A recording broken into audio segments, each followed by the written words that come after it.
viewers. Welcome to Special Focus, right here on Equity Access, your aerial perspective on stock market developments and on developments in the Zimbabwean economy. Ibn Mabunda signing in. Let's go. On the agenda tonight, two listed companies on the local bourse, Ariston and Willdale, did release their financial results for the period ended 30 September 2018. Meanwhile, another listed company on the local bourse, which is the largest brewer in the country, Delta Corporation, did issue a statement to its valued customers to the effect they will no longer be accepting payment in bond notes or RTGS, but rather payment in US dollars. For discussion on this, I will be joined later on in the conversation by our analyst here at Equity Access, Chimbumu Anesu. Now, on to the companies that did publish financial results for the period ended 30 September 2018. On to Willdale, the only company that we have listed on the Zimbabwe Stock Exchange dealing in bricks manufacture. Their top line did actually grow to $13 million, up from $10 million in the previous period in question. They also did record a 264% growth in profit after tax from $300,000 in the year 2017 to $1.1 million in the period 30 September to 2018. It is also important to note that on the 20th of December, Willdale did dispose of a piece of land worth $11.2 million towards debt extinction as well as redemption of preference shares. On to Ariston, a company that is heavily invested in agriculture, that did actually record top line figure of $14.1 million, up from $11 million the previous period, which is a 28% growth in revenue. At the same time, they did record a growth in profit after tax to $2.4 million. Now, here's the interesting thing. From 2015, they did record losses in profit, losses after tax rather. In 2015, that was 1.7 million. The following year, 2.4 million. The next year, 1.8 million. And so, for the first time here, they've actually recorded $2.4 million in profit, which is a great indication of right strategies implemented there. At the same time, it is important to note that the $14.1 million is constituted 80% there in their export revenue, majoring in macadamia, apple and stone fruit, as well as their tea exports coming in there. So that's it for the companies that did actually publish financial results for the period ended 30 September 2018, the most recently received. On to Delta Corporation, that did actually issue a statement to its valid customers. For that discussion, I'm joined in studio by our very own investment analyst here at Equity Access, Mr. Anesu Chimbumu. Anesu, welcome to the platform. Thanks for having me, Ethan.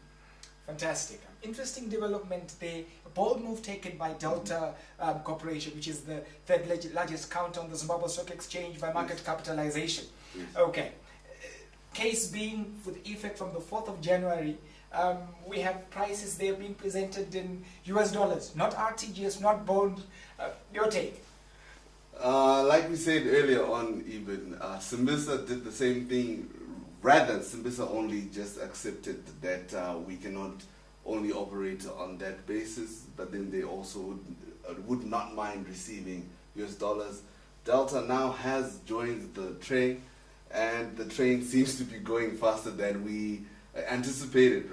Just to set the record straight, with Simbisa, they did actually say we will actually take 3 different prices. Yes, you know? yes. They're coming in there and they're saying we're not taking bond, we're not taking the RTGS, we're going straight for the US dollar. Hardballing, I see. But then their hardball movement is really going to be a huge effect on the economy, because these guys do contribute a lot to the economy. And with that being said, it seems as if you and I are not going to be drinking as much as you used to do. Okay. In the statement, they did actually say that our business has been adversely affected by the prevailing shortages of foreign currency, resulting in the company failing to meet its orders. Let's talk about what that means actually for Delta. Okay, in their previous analyst briefing, they did mention that they require about $7 million for them to actually be operable, meaning that they would be able to service the demand that is there and also pay off its creditors. in the foreign currency that they do need. So with the government not actually giving them the foreign currency as is, they are not a part of the priority list in terms of who is going to be getting foreign currency from the government if they have the foreign currency. It means that these guys need to resort to other measures, which are the US dollar thing that they have introduced. Okay. Now, with the bold move that has been taken, what could be the implication? Let's start by talking about Delta itself. What could this mean for Delta? Do you think that they would still be able to maintain the sales that they would love to enjoy in the economy? Sales may come off, they may remain as they are, or they may go up. Three different responses there, I know. But with those responses, I'll give you comments like this. It depends on the person who's going to be giving them the US dollar. Are they going to be able to service? Are they be able to pay them in US dollar? If they're able, that means their sales are going to be very stable or rise. If they're not able, their sales are going to come off and only only reflect have a reflection of those who can actually pay the US dollar. Obviously, we're going to find some companies that are going to be able to pay US dollar, because a lot of companies have been finding ways around the issue that is within the economy. For instance, we have parallel market running in the economy, and that parallel market has people that can source such funding for the requirements. Before we can get into the details of the parallel market, you constantly say they. Now let's talk about the theys. We're talking about the retailers, yes, who are Spar, your OK, your Pick and Pay. Correct. How are they likely to respond to this? Are they going to pass on the message to the consumer, or are they going to try and find a way around it?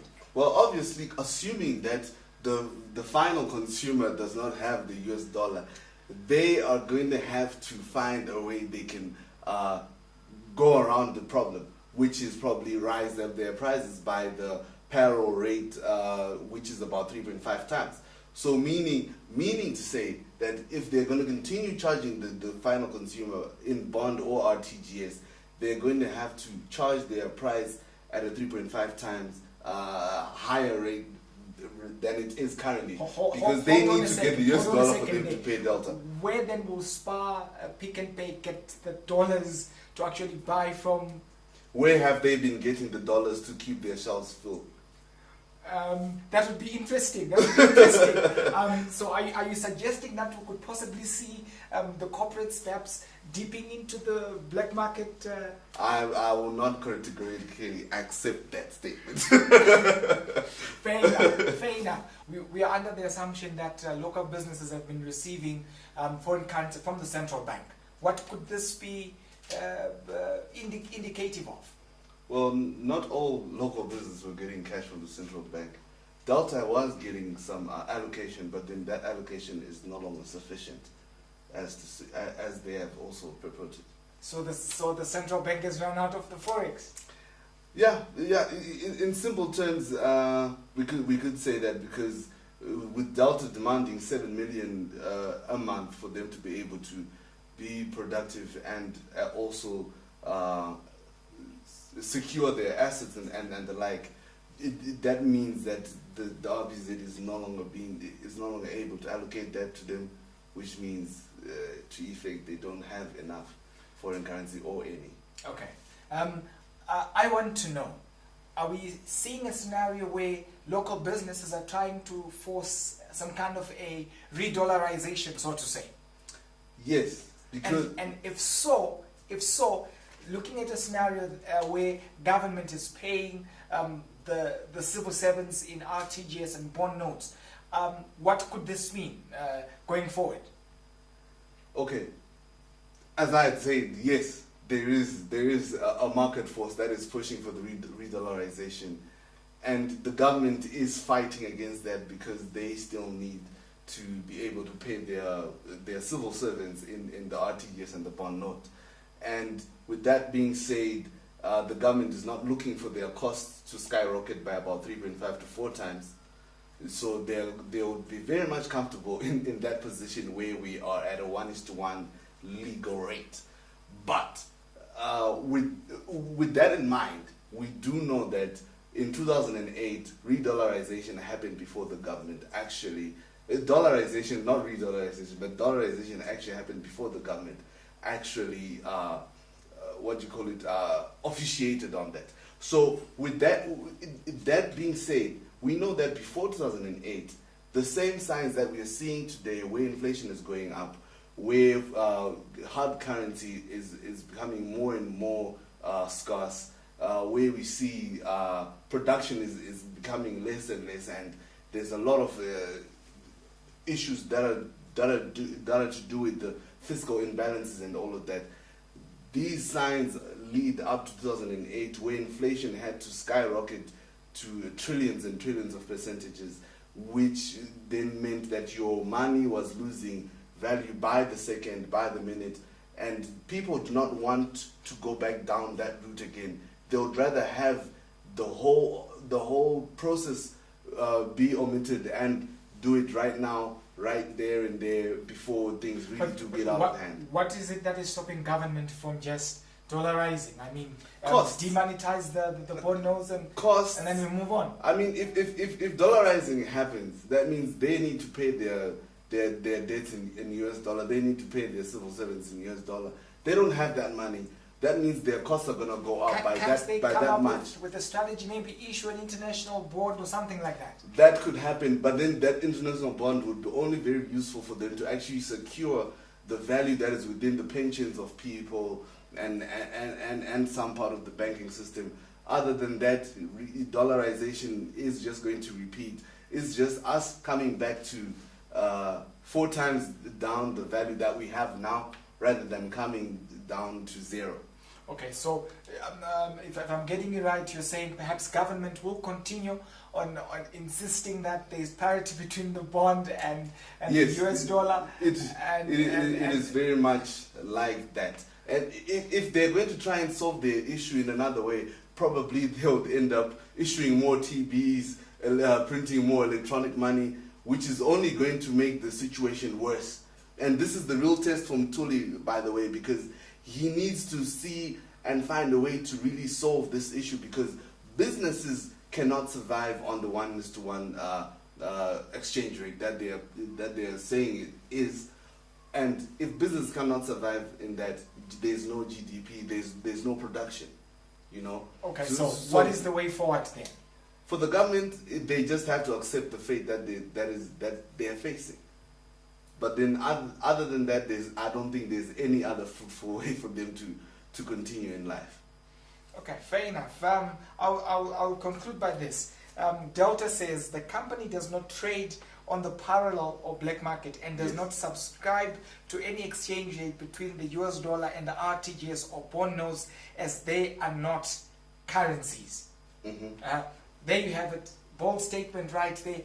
What are the ramifications of such a statement? Do you think that the government would heed the call from such a major player on the Zimbabwe businesses? Because if you check out the conclusion of that statement, they also did allude to the fact that it's high time government does actually take a bold stand and address the issues that be. Yes, it's a very bold statement, and the government should heed that call, not knowing if they're going to. I did hear earlier on that Ministry of Information and Technology are going to release a statement in reaction to what Delta has done. I don't know whether it is out as that effect yet, but then last time I checked, it wasn't out. So it's only a matter of time and what the government is going to do and say when reacting to what Delta has done. Interesting. Let's see how the story actually plays out. Well, thank you, Anesu. Thank you, viewers, for staying with us. Don't forget to like, subscribe, follow us on Twitter, Facebook, and to visit our website, equityaccess.net. Thank you so much for watching again, and good evening.